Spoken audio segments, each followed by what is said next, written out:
Chers amis, bonjour, joie nouvelle de se retrouver dans notre émission Ta parole est vérité. Nous allons réfléchir aujourd'hui un petit peu sur nous-mêmes. Ce serait bien de temps en temps aussi de réfléchir, essayer de mieux comprendre qui nous sommes, ce que nous vivons, ce que nous faisons, et essayer de comprendre le but de notre vie sur cette terre. Pourquoi sommes-nous sur terre? Que faisons-nous sur terre? D'où viens-tu? Où vas-tu? Des questions qui sont existentielles, comme on dit, non, pour utiliser des gros mots, mais des questions qui sont simples, sur lesquelles il est bon de réfléchir. Et je ne sais plus si je vous ai raconté cette histoire. Un jour, c'est des amis. Ils font la fête ensemble. Et puis, après avoir fait la fête, il y a un de leurs amis, là, qui est bien éméché et bien fatigué et qui ne sait plus trop où il habite. Et il faut qu'on s'occupe de lui parce qu'il est incapable de se prendre en main. Il a trop bu, il est saoul. Et ses amis vont lui faire une plaisanterie qu'on peut appeler une plaisanterie de mauvais goût, mais appelons ça comme nous voulons. Et ce que ses amis vont faire, ils vont donc le prendre dans la nuit, là, saoul comme il est, ils vont à la gare, ils lui achètent un billet de train, ils le mettent dans le train et ils le laissent partir là, dans le train, et saoul comme il est. Et quelques temps plus tard, dans le train, donc il se réveille de sa soulardise quand même, il essaye de remettre les choses au clair, d'ouvrir ses yeux et de voir où il est. Et puis, il s'aperçoit qu'il est dans un train. Lui, il savait qu'il était avec ses amis la veille au soir, mais il a oublié certaines petites choses qui s'est passées dans la nuit. Mais il se retrouve maintenant dans un train en train de voyager. Et la première question qu'il pose, il pose à son voisin bonjour monsieur, on va où là? Et son voisin lui dit je ne sais pas. Il se tourne de l'autre côté, vers les autres qui sont là-bas, il dit monsieur là, on va où là? Je ne sais pas. Et au bout d'un moment, il s'est demandé si dans ce train-là, il n'était pas dans un wagon pour fous, asile psychiatrique ou des choses pareilles. Parce qu'il est là en train de marcher. On est en direct et personne ne sait où on va. Et cet exemple, là, c'est pour nous montrer, toi-même, mon frère, tu vas où? Aujourd'hui, là, tu vas où? Si on te dit, tu es entré dans le train le jour de ta naissance, tu seras déposé le jour de ta mort. Mais pendant que tu voyages dans ce train-là, tu es où? Tu vas où? Tu fais quoi? Et chacun d'entre nous, nous devons nous rappeler qu'il y a 100 000 ans, on n'existait pas. Il y a 1 million d'années, on n'existait pas. Il y a 1 milliard d'années, on n'existait pas. Il y a même 100 ans, on n'était pas là. Et dans 100 ans, on sera tous morts. Bon, on va où? Pourquoi sommes-nous là? Il est bon de relire ce livre, Vanité des vanités, tout est vanité. Une génération vient, une autre part. On va mourir. Les quelques années de vie que nous avons, c'est pourquoi? Quelle est la saveur que je vais donner à cette vie qui est la mienne? Quel est le but pour lequel je suis sur Terre? Pour quelle raison je dois me lever chaque matin et mener ma journée qui a 24 heures? Et qu'est-ce que je fais de ces 24 heures que Dieu nous donne? Et c'est pour ça qu'il est important donc de réfléchir et d'essayer de comprendre. Je suis venu sur Terre un jour. Je ne suis pas Dieu. Ce n'est pas moi qui fais lever le soleil. Je ne suis qu'une poussière. Mais la poussière que je suis est une poussière qui est aimée de Dieu. Et c'est pour ça que celui qui ne croit pas en Dieu, c'est le plus malheureux de la terre. Et ne pas croire en Dieu, pour moi, personnellement, c'est pas être très intelligent. Je vous rappelle ce que nous dit la Bible, dans Romains chapitre 1, à partir du verset 18. Et dans ce passage, il est dit que la colère de Dieu s'abat sur ceux qui ne veulent pas reconnaître. La colère de Dieu se révèle du ciel contre toute impiété et toute injustice des hommes, qui retiennent injustement la vérité captive. Car ce qu'on peut connaître de Dieu est manifeste pour eux, car Dieu le leur a manifesté. Et en effet, les perfections invisibles de Dieu, sa puissance éternelle et sa divinité se voient fort bien depuis la création du monde quand on les considère dans ses ouvrages. Donc dès que tu vois la création, tu vois l'ouvrage de Dieu qui est la création, mais ça montre bien que Dieu est un artiste qui est puissant. Toi, tu fais un petit immeuble de 4 étages et tu penses que tu es grand. Mais Dieu a créé le monde entier, avec le soleil, la lune, les étoiles, les êtres humains que nous sommes. Dieu a créé le pangolin, le porc-épic, Dieu a créé les montagnes, Dieu a créé... Mais Dieu est infiniment plus grand que nous. Et c'est pour ça que j'aime aussi beaucoup ce passage d'Hébreux chapitre 3, le verset 4, dans lequel il est dit, je vous lis, « Car toute maison est construite par quelqu'un, mais celui qui a construit toute chose, c'est Dieu. » Et c'est pour ça que c'est ce Dieu qui a créé toute chose qui donne un sens à ma vie. Et une fois que j'ai rencontré Dieu, mais ma vie est transformée. Et ma vie a un sens. Parce qu'un homme qui ne croit pas en Dieu, le jour où il va mourir comme un chien. Les asticots vont le manger, il n'y a plus rien. Or, c'est impossible qu'il n'y ait plus rien, puisque en moi, il y a une vie spirituelle. Et cette vie spirituelle, elle ne peut pas mourir, parce que l'esprit n'est jamais détruit. Et c'est pour cela d'ailleurs que Dieu ne peut pas détruire le diable, parce que le diable est une créature spirituelle. Ce qui est détruit, c'est ce qui est matériel. Mon corps sera mangé par les asticots. Je vois comment mon corps, depuis des années et des années, commence à s'alourdir. Je n'ai plus le même zèle quand je fais du sport quand j'avais 20 ans de moins. Je commence à avoir des cheveux blancs partout. La vieillesse est là et ça ne fera qu'empirer, aller de plus en plus jusqu'au jour où j'irai dans un cercueil. Mais pour nous comme chrétiens, le cercueil n'est pas un drame et le chrétien pour nous est quelqu'un qui n'a pas peur de la mort. Le dernier ennemi que le Christ a écrasé, c'est 1 Corinthiens chapitre 15, le dernier ennemi que le Christ a écrasé, c'est la mort. Et la mort n'est plus un ennemi pour celui qui est chrétien.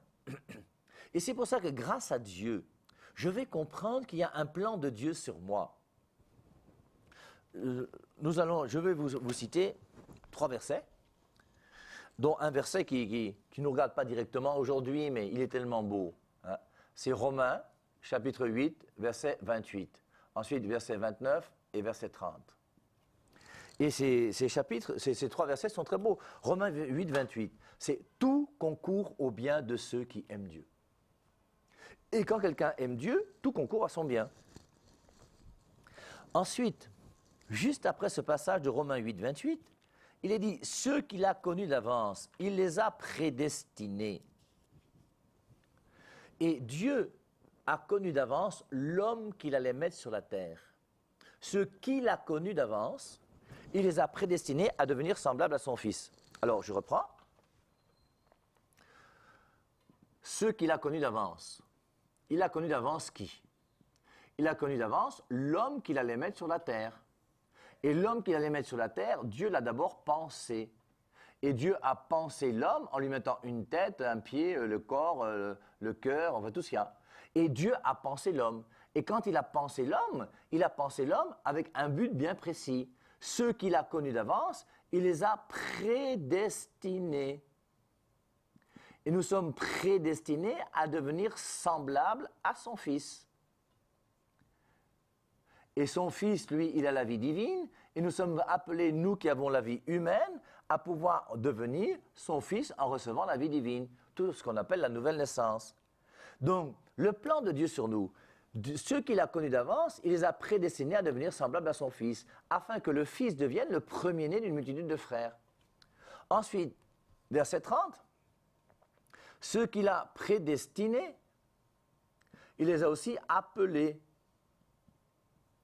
La prédestination, ce n'est pas toi qui décides, c'est Dieu qui a décidé pour toi.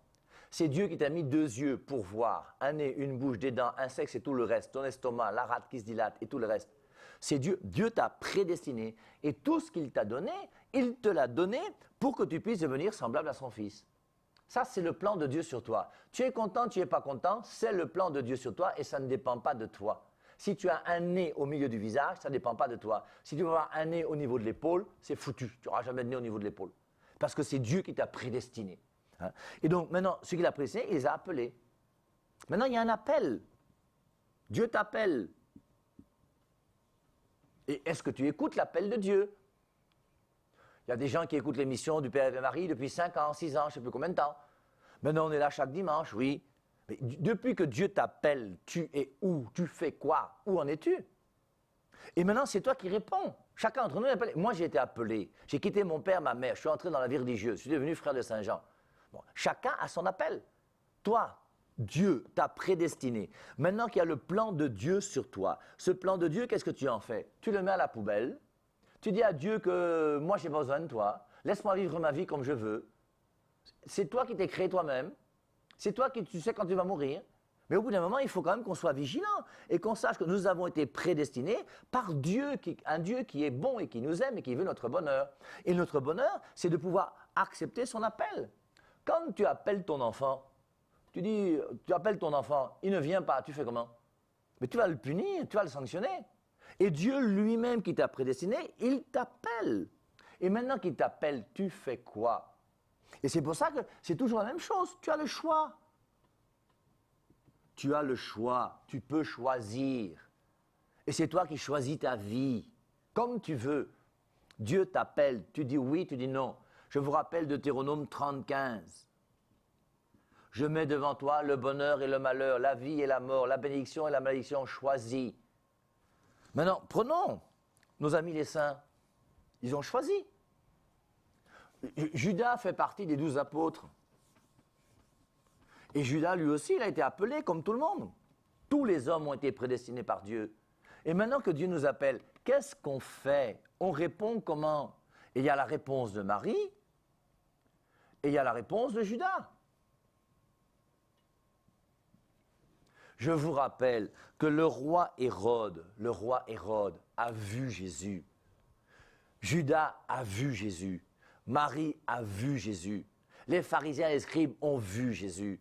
Et maintenant qu'ils ont vu Jésus, comment ont-ils répondu à cet appel de Dieu? Et quelle est notre réponse à nous? Voilà la vraie question qu'il faut se poser. Et notre réponse va impliquer notre liberté. Et c'est là où je reviens toujours. Il faudrait peut-être qu'on réfléchisse sérieusement un jour sur cette liberté que Dieu nous donne. Je ne crois pas qu'il y ait une chose plus importante que nous que notre liberté. Et c'est par ta liberté que tu peux dire non à Dieu. Et j'aime souvent dire que le seul obstacle à la toute puissance de Dieu, c'est ma liberté. Dieu est tout puissant, c'est vrai. Mais si je décide de gifler quelqu'un, il ne m'empêche pas de gifler quelqu'un.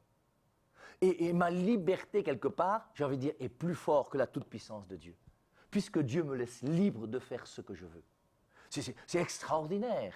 Et c'est là où vous voyez la grandeur que Dieu a mis dans l'homme. Et cette liberté, c'est à nous de réfléchir, chacun d'entre nous, non? Comment est-ce que j'exerce ma liberté? Ma liberté, je vous rappelle, ce n'est pas ma capacité à faire ce que je veux. La liberté, c'est la capacité à choisir Dieu, à choisir le bien. Je suis libre pour faire le bien, pas pour faire le mal. Et c'est pour ça qu'il y a des gens qui utilisent leur liberté pour faire le mal. Et ça, c'est le cas de Judas. Les gens qui utilisent leur liberté pour faire le bien, c'est le cas de Marie. Et chacun d'entre nous, posons-nous la question, dans quel camp sommes-nous? Et comment concevons-nous notre vie sur Terre? Je viens d'où, je pars où? Chaque matin, le soleil se lève. C'est grâce à moi. Hein? Et le jour où je vais mourir, le soleil va continuer à se lever, hein, comme d'habitude. Hein? Les oiseaux vont continuer à chanter. Les poules vont continuer à faire des œufs. Et tu seras mort, et je serai mort. Et la vie va continuer. Alors on va pleurer un jour, 2 jours, 3 jours, ça dépend, si on t'aimait, si on ne t'aimait pas, tout le reste. C'est fini. Après, c'est fini. On met la terre, c'est terminé. Les asticots, pip, paf. Et c'est pour ça que c'est important de comprendre que où est-ce que j'en suis aujourd'hui? Qu'est-ce que je cherche et qu'est-ce que je veux? Et quel est le choix que j'ai fait? Est-ce que j'ai fait le choix de suivre Marie? Est-ce que j'ai fait le choix de suivre Judas? Et forcément, donc, ceux qu'il a appelés, il les a justifiés. Et la justification, après l'appel dans Romains chapitre 8, verset 30, il t'a prédestiné, ça c'est Dieu qui décide. Maintenant, il t'appelle pour que tu coopères, et cette coopération va te faire passer par la justification, c'est la croix. Et Jésus-Christ, donc crucifié, qui va nous sauver. Et la conclusion, c'est la glorification. Et ceux qu'il a justifiés, il les a glorifiés. On aura la vie éternelle, on a déjà sur cette terre, mais on la vivra pleinement quand on sera au ciel et qu'on sera glorieux face à Dieu. Donc, il y a le plan de Dieu sur nous. Maintenant, ce plan de Dieu, malheureusement, il y a des gens qui en vivent bien, il y a des gens qui en vivent mal. Et je voulais aujourd'hui, vous voyez, insister même surtout sur Judas. En faisant comprendre que Judas est un apôtre qui faisait partie des 12. Parmi les 12 apôtres de Jésus, il y a un traître. Et c'est pour ça que je vous rappelle qu'il ne peut pas y avoir d'église sans traître. Et c'est pour ça que Jésus-Christ dit, hein, malheur par celui par qui le scandale arrive. Il aurait mieux valu pour lui qu'on lui mette une corde au cou avec une et qu'on le jette dans l'eau. Et malheur aux traîtres. Mais il y a des traîtres, ça ne peut pas manquer. Certains parlent de faux amis, de l'église, dans l'église, hors de l'église, peu importe. Et ça peut être à l'intérieur même de l'église. Judas était à l'intérieur des 12. Et ce n'est pas parce qu'il y a un Judas à l'intérieur de l'Église ou à l'intérieur des 12 qui vit mal que ça veut dire que Jésus-Christ ne t'aime pas. Je dis ça pour vous faire comprendre, vous voyez, qu'au bout d'un moment, nous devons comprendre que notre foi ne repose pas sur la vie du Père et Marie. Est-ce que je vis bien ma vie? Est-ce que je la vis mal? Vous n'en savez absolument rien. Est-ce que j'irai au paradis? Est-ce que j'irai en enfer? Vous n'en savez rien. Impossible. C'est moi seul qui connais ma vie. Est-ce que je vis bien? Est-ce que je fais des scandales? Qui je suis? Qu'est-ce que je fais? Et si aujourd'hui, le Père et Marie fait un scandale, et qu'il y a un scandale qui éclate je ne sais où à cause du Père et Marie, mais ça ne doit pas ébranler votre foi un seul petit iota, parce que votre foi à vous est une foi qui repose sur la parole de Dieu et pas sur le Père et Marie. Et le Père et Marie n'est qu'un pauvre idiot de Mboutoukou, lui aussi sur terre, qui se bat comme il peut pour mettre un pied devant l'autre et avancer en direction du ciel. J'aime Dieu, je le piffe mal, il me yamo. Et de tout mon cœur, je veux aller au ciel. Mais comme dit Romains, chapitre 7, verset 14 et suivant, le bien que je veux, je ne le fais pas, et le mal que je ne veux pas, voilà ce que je fais. Et il peut y avoir dans l'Église des scandales. Et il peut y avoir des scandales qui sont dus même volontairement à un faux comportement, comme Judas par rapport aux apôtres. Et ce n'est pas parce que Judas se comporte mal que Jésus-Christ ne m'aime pas. Ce n'est pas parce que Judas se comporte mal que Jésus-Christ n'est pas mort pour moi. Et c'est pour ça que ma foi ne repose pas sur un scandale qu'il y a eu dans une église à droite ou à gauche quelque part. À un moment, j'étais fatigué, moi. Parce que quand j'étais un jour en France pour prêcher, donc comme j'ai beaucoup de difficultés quand je prêche en France, parce que les Français sont très compliqués, hein. Il faut leur dire des choses sans leur dire, parce que il faut mettre les choses au clair. Il n'y a pas de mensonge, il y a une seule vérité et c'est tout. Et j'avais commencé à dire qu'il y a la foi. Une foi qu'on appelle la foi de tradition. Il y a une foi qui est la foi de conviction.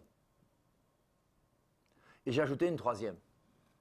La foi de tradition, c'est nous sommes catholiques de père en fils. Mon père allait à la messe, je vais à la messe. Mon père m'a dit qu'il faut être catholique jusqu'à sa mort. Par respect pour mon père, je reste catholique. Ça, c'est la foi de tradition.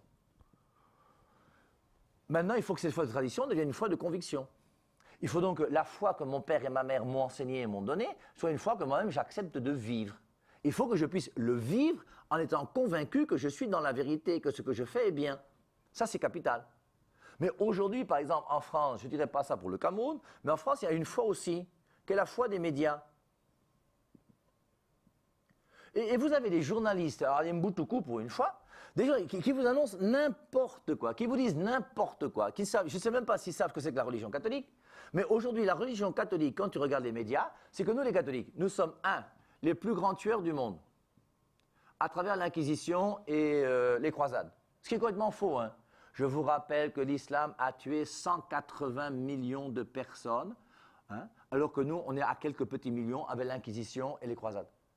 Il n'y a pas match, il faut quand même mettre les choses au clair. Il faut que les médias arrêtent de nous tromper et qu'on cherche la vérité et qu'on l'aime, et qu'on la poursuive. Deuxièmement maintenant, nous l'Église, on sait qu'aujourd'hui, nous sommes quoi? Des pédophiles. Je suis fatigué, moi je suis fatigué. Je ne suis pas un prêtre pédophile. J'ai donné ma vie à Dieu. Je suis là au Cameroun depuis 30 ans. J'aime Dieu, je le sers comme je peux. J'ai mes faiblesses, je vous l'accorde. Je suis pécheur comme tout le monde. Mais arrêtons de faire croire que l'Église catholique est une église de pédophiles. Moi, je ne suis pas pédophile. Et la plupart des prêtres ne sont pas des pédophiles. Il y a 0,09% des prêtres catholiques sur les 400 000 prêtres qui existent dans l'Église qui ont été condamnés par la justice. Mais regardez le pourcentage. Et maintenant, ce n'est pas parce qu'il y a quelques petits prêtres véreux qu'on met en prison, et c'est une bonne chose, on est tous d'accord, qu'on va commencer à critiquer l'Église comme si l'Église c'était le diable. Mais quand vous voyez ces prêtres qui s'occupent des gens à droite et à gauche dans le monde entier, quand vous voyez ces sœurs de Mère Teresa qui quittent leur pays pour s'occuper des séropositifs et des gens que quelquefois vous-même vous ne voulez pas garder dans votre maison, et qu'elles sont là en train de s'occuper de gens qu'elles ne connaissent pas, mais uniquement par charité, par amour pour Dieu, mais au bout d'un moment, il faut quand même qu'on reconnaisse que l'Église est belle et que notre Église est grande. Et il faut qu'on arrête à cause de Judas, ce petit Judas, de commencer à dire « Ah non, les prêtres pédophiles, moi je quitte l'église. Ah, il y a un prêtre là au quartier, je l'ai vu, il était avec une fille. Ah, mon frère, ta foi ne repose pas sur la vie de Judas, ta foi repose sur la parole de Dieu. Et c'est cette parole de Dieu qui te dit et qui te fait comprendre que si Dieu t'a mis sur terre, c'est parce qu'il a un bonheur pour toi. Et le bonheur qu'il a réservé pour toi, c'est que tu puisses devenir son enfant et vivre auprès de lui pour l'éternité. J'aime souvent dire, avant la création du monde, il y avait quoi? Avant la création du monde, il y avait le Père, le Fils et l'Esprit Saint. Dieu éternel, sans commencement ni fin. Et à la fin de la création du monde, il y aura quoi? Il y aura le Père, le Fils avec le Père Hervé Marie et l'Esprit Saint. Et voilà le plan de Dieu sur toi. Tu as été créé par Dieu. Tu es devenu un homme pour devenir fils de Dieu en recevant la nouvelle naissance, pour être glorifié jusqu'à vivre de la gloire du Fils au sein même de la Trinité. Et notre bonheur, le voici. Et il faut que personne ne puisse t'empêcher d'entrer dans le plan de Dieu, qui est le plan de Dieu sur toi pour ton bonheur. Donc, c'est très important que nous puissions comprendre cette parole de Dieu et le plan de Dieu sur nous, et que nous ne puissions pas nous scandaliser pour des choses qui ne sont pas scandalisables. Il ne faut pas se laisser scandaliser par des choses secondaires. Il ne faut pas se laisser scandaliser par des choses superficielles. Il faut que le scandale soit... Les vrais scandales, oui, c'est important. Il faut les prendre à bras-le-corps et les traiter. Mais sinon, il faut avoir une foi qui soit vraiment solide. Je vous rappelle qu'il y avait Dieu. Et face à Dieu, il y a le néant. Le néant, ça veut dire rien. Et tout d'un coup, Dieu est devenu créateur. Et maintenant que Dieu est devenu créateur, il y a donc du néant sort la créature. L'Ancien Testament, le livre de la Genèse, Genèse chapitre 1 et 2, les deux récits de la création. Ensuite, maintenant, le créateur n'a pas voulu rester créateur, il a voulu devenir père. Et nous sommes devenus fils. Ça, après la création, maintenant, ça, c'est la nouvelle naissance. On reçoit la vie divine, Jean chapitre 3. Et quand je reçois la vie divine, je deviens fils de Dieu. Et ce Dieu qui était mon créateur, il devient maintenant mon père. Et la relation qu'il y a entre le néant et Dieu, il n'y en a pas, ça n'existe pas. Mais il y a une relation entre la créature et le créateur. Et la relation entre la créature et le créateur, c'est ce qu'on appelle l'adoration. Et quand je reconnais que je viens de Dieu et que c'est Dieu qui m'a créé, une fois que je reconnais que Dieu m'a créé, que je suis sa créature, la seule chose qui me reste à faire, c'est pouvoir l'adorer en toute vérité. Et la créature adore son créateur. Je vous rappelle que les catholiques n'adorent pas la Vierge Marie. On adore le Père, le Fils, l'Esprit Saint. Si vous croyez autre chose, c'est qu'on vous a menti, c'est tout. Donc, et maintenant, ce créateur n'a pas voulu rester simplement créateur de la créature. Il a voulu vivre une intimité avec nous pour faire de nous son fils. C'est comme si un cafard que tu aimes beaucoup, tu lui donnais la vie humaine pour qu'il devienne ton enfant. Et nous qui sommes des créatures de Dieu, nous sommes devenus enfants de Dieu. Et nous avons reçu la vie divine par la mort du Christ, la nouvelle naissance, et nous pouvons appeler Dieu de son vrai nom. Et le vrai nom de Dieu, c'est Papa, Père.